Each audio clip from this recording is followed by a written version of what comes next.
All right, good morning, everybody. It is Sunday. Good morning. We are in that book there. Today we're reading another three-part parallel. We'll get to all three parts today. It's kind of short.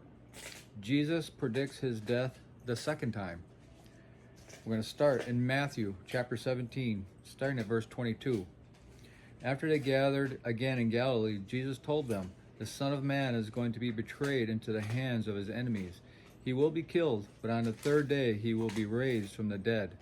And the disciples were filled with grief. From there we go to Mark chapter 9, starting at verse 32. Leaving that region, they traveled through Galilee.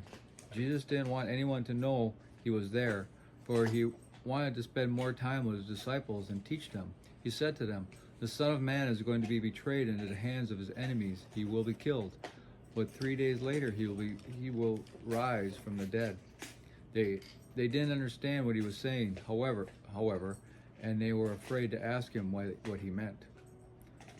From there we go to Luke chapter 9, starting at verse 43b. While everyone was marveling at everything he was doing, Jesus said to his disciples, "Listen to me and remember what I say. The Son of Man is going to be betrayed into the hands of his enemies." But they didn't know what he meant. Its significance was hidden from them, so they couldn't understand it, and they were afraid to ask him about it. Now the commentary for Matthew. Once again, Jesus predicted his death. See also Matthew chapter 16, verse 21.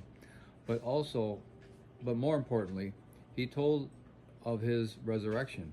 Unfortunately, the disciples heard only the first part of Jesus' words and became discouraged. They couldn't understand why Jesus wanted to go back to Jerusalem, where he would walk right into trouble. The disciples didn't fully comprehend the purpose of Jesus' death and resurrection until Pentecost, which is in Acts 2. They didn't know that Jesus' death and resurrection would make his kingdom possible.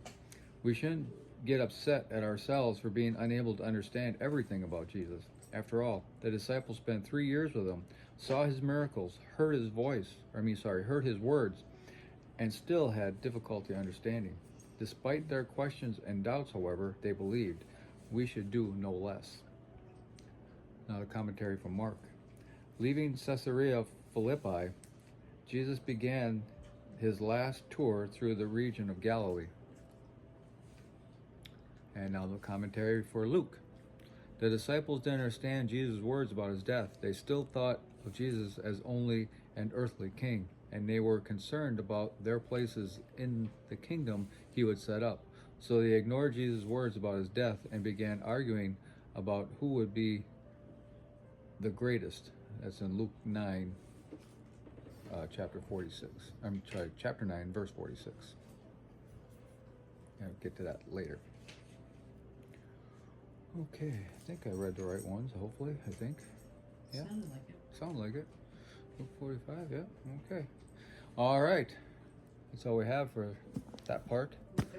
Don't really have much to add to that today.